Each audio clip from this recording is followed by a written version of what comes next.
we've spoken a bit about Sonny, and I'll get on to his partner now, Harry Kane, because we have finally seen that connection reignite obviously after all of the kind of mishap in the summer in potentially going to City. There was a bit of, I don't know if you could see it from the naked eye, but they didn't seem to be connecting so much. But this game against City, they were back to their old ways, I feel. Yeah, absolutely. It was absolutely scintillating, and you could tell how much that first goal especially meant to Kane. I don't think he celebrated a goal that much all season, to be honest, but you could just see that meant so much to him as well. And after the game, the interview between Son and Kane, I thought that was brilliant. You know, Sonny was proper backing him up and saying, I felt so bad at the start of the season when people were giving him a stick. And I think it's nice the players are coming out saying that you know, they're acknowledging this. I suppose things weren't going their way at the start of the season, and that they have each other's backs behind the scenes. They don't always have to come out and say it, but you know that solidity is there behind the scenes. So that's lovely to hear as well. But yeah, they were so dynamic. It was brilliant. That first goal, the Kulusevski got the finish in the end, but that was magic. I mean, you don't give a pass like that unless you know Sonny is making that run. You know, and it was clockwork. It was stunning, really. And the fact Conte came out and said it afterwards as well, that was a well-worked goal, you know, and that, like, the ball didn't leave a Spurs player's foot from Lloris up to Kulusevski, and I thought that was incredible. And that was down to both Kane's vision and Son's, I suppose, reading of the game and knowledge of Kane's game. So it was just brilliant to see them back to their best, and long may it continue, because I'd love to see Harry firing again now proper for the last few games of the season, whatever we have, 15, 16, 17 games is this left. You'd like to see him push his numbers up, because I'm sick of hearing, especially rival fans, saying that, Kane isn't playing, you know, properly for Spurs, he's waiting for his move, blah, blah, blah. That's not the case whatsoever. Like, if anyone has been watching Spurs regularly, he mightn't have been doing it in front of goal, but he's doing it everywhere else, Harry. He's an absolute magician.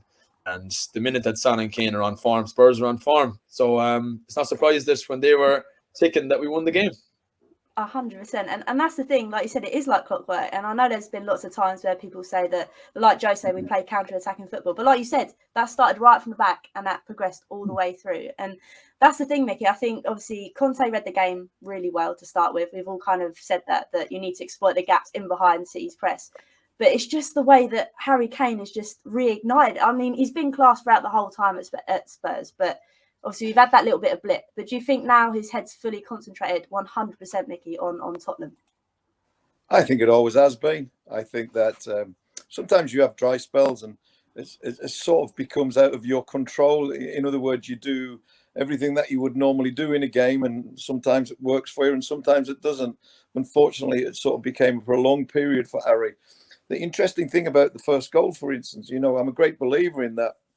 I was very much a natural footballer myself. I sort of did things instinctively and off the cuff, but I'm a great believer in that you can actually choreograph the great game as well. And I was so interested to hear Harry say after the game that they'd worked on this sort of move all week in training. And you know, and if you do, when I coached the schoolboys at Tottenham in the academy, I used to work on choreographed sequences, you know, like passing and moving and certain trigger points. You know, when the ball's set back to you, that should trigger a forward run, because then the ball will be played into that space. And it looked to me like, having heard Harry's after-match interview, that all week they'd maybe been working on something similar in a sort of choreographed fashion. And of course, you work it and work it and work it. And while it's choreographed in training, when it happens in the game, it becomes natural. It looks like it happened off the cuff, but actually it's took many training sessions and attempts to do it to make it work naturally in a game. So that was lovely to see, and to hear Harry not taking the acclaim, all of the acclaim for the pass, because however way we look at it, it was a world-class pass, world-class movement, world-class pass. And Harry could have easily said, well, blah, blah, blah, blah, blah, you know, I was great. But he didn't. He passed a lot of the acclaim off onto Conte, which was really nice, because Conte, you know, great manager that he is, would just had 3 defeats. And as a manager, that sort of preys on your mind, and you want to lift. And Harry sort of saying, look, this is what we worked on in training. We've reproduced it in a game at the very top of the league. And it's came off and we've scored from it. That must be wonderful from a manager's point of view to hear one of your teammates talking about something you've worked all week in training. And it shows us as fans that, you know, this guy is a genius because he's exploited Manchester City's weaknesses while rehearsing a choreographed move in training. Wonderful to see, and long may it continue. And actually, our third goal was absolutely sensational. And I don't know, I wasn't aware at the time we'd had about 15, 16 passes before we scored.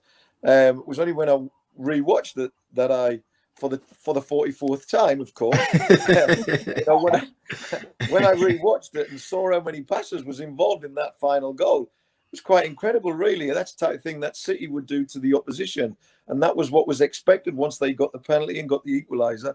Everybody expected them to go on and win the game by taking control of it and passing the ball and moving it and eventually getting in on goal. Actually, it was us that did it. We sort of took over the mantle from City. We controlled possession. We controlled it. We played it. We moved it side to side. Then one switch of the play. Suddenly we're in behind and it's in the back of the net. You know, it was a wonderful goal. Absolutely wonderful team goal. And again, shows one belief, you know, the belief at the top team in the league, or probably in Europe, that we worked on all week, a method of how to beat them. And it showed the quality, and it was great that the young Cooley, it was great that he was involved in the third goal as well, because it was a great ball in right in the danger area.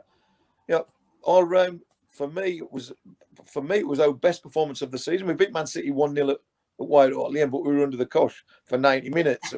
That was done on passion and desire and heart. This was done on quality. We actually outplayed them, outthought them, and outmaneuvered them. I thought it was wonderful. It was cracking. And Chart, yeah, he is sadly upside down, and he will stay upside down until his side-to-side movement is as what's the word, well choreographed than just random side-to-side movements. But I'll move to you, Patrick. Obviously, Micky's talking about the third goal, and it was really interesting because, again, I didn't actually notice how many passes we made before we managed to get that goal. And that's the thing as well, because we were actually passing with intent rather than, I joke about Winks, rather than passing it side to side and not really gaining any momentum. We were waiting for them to move and then playing that killer ball through. It was fantastic. It was fantastic because, like Micky said, that was 2-2. We had just conceded, you know, a stoppage time equaliser. Typically against Man City, most teams or most players' heads would drop. We thought, no, let's go and get this. We've been leading pretty much the whole game. Let's go on and win this. And that shows the mentality difference. And yeah, we passed the ball around because a lot of people afterwards are saying, oh, yeah, you guys always do well against teams where, you know, you can see possession. Counter-attacking football is your bag. But I was like, that third goal wasn't a counter-attacking goal. We literally moved the ball, like Micky said, from side to side, sprayed it around. And that was a quality goal against quality opposition. You know, with all respect to a Brentford and a Watford or even a Norwich, this is Man City at the Etihad, and the way we passed the ball around. Then Bentancur, I know he didn't have a great game in the sense of he did get caught on the ball a few times, but for him to pass the ball the way he did over to Kulusevski and then Cooley to cut in and whip that cross with precision to the back stick, Harry Kane to run in there and headed that in, that is belief, desire and quality and execution all around. It was fantastic.